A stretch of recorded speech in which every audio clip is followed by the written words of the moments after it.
তো বন্ধুরা আমরা কিভাবে মোটো H50 ফিউশনে স্ক্রিন রেকর্ড করব এবং তার সাথে সাথে সাউন্ডও রেকর্ড করব। তো চলো দেখি। তো সবার প্রথমে স্ক্রল বারটাকে নিচে নামাবো, এখানে স্ক্রিন রেকর্ড স্টার্ট অপশান আছে, এর ওপর চেপে ধরবো, ঠিক আছে। তারপরে দেখো রেজুলেশন এখানে দুটো আছে, 1080p আর 720p। এখানে ডাইনামিক 60 fps 30 fps আছে। এবার যেটা খুশি চুজ করতে পারো।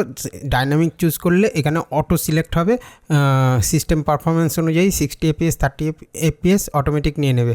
আর এটা হচ্ছে রেকর্ডিং লিমিট, তুমি কতক্ষণ রেকর্ডিংটা করতে চাইছো। আনলিমিটেড করলে আনলিমিটেড, ম্যাক্সিমাম 60 মিনিট পর্যন্ত হবে।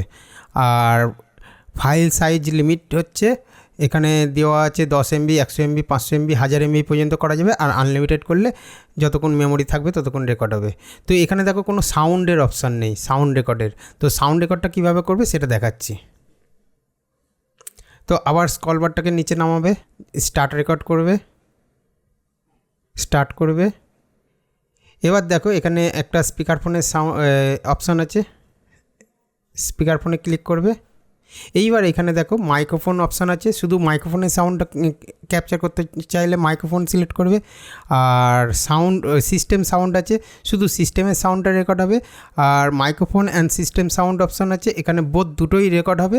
আর এখানে মিউট করে রাখলে কোনো সাউন্ড রেকর্ড হবে না, শুধু স্ক্রিন রেকর্ড হবে। এবার তোমাদের যেটা দরকার হবে সেটা তোমরা চুজ করে এটাকে সিলেক্ট করতে পারো, ঠিক আছে। তো এটাই ছিল আজকের ছোট্ট ভিডিওটা কেমন লাগলো অবশ্যই কমেন্ট করে জানাও। যদি ভালো লাগে তাহলে একটা ভিডিওতে লাইক করে দাও। আর যদি এখনও আমার চ্যানেলটা সাবস্ক্রাইব করে না থাকো প্লিজ সাবস্ক্রাইব করে দাও, কারণ এই টাইপের ভিডিও যখনই আমি পাবলিশ করব সবার আগে তোমাদের কাছে নোটিফিকেশান চলে যাবে আর তোমরা দেখতে পাবে। তো ঠিক আছে, আজকের জন্য এতটুকুই, দেখা হচ্ছে নেক্সট ভিডিওতে। টাটা।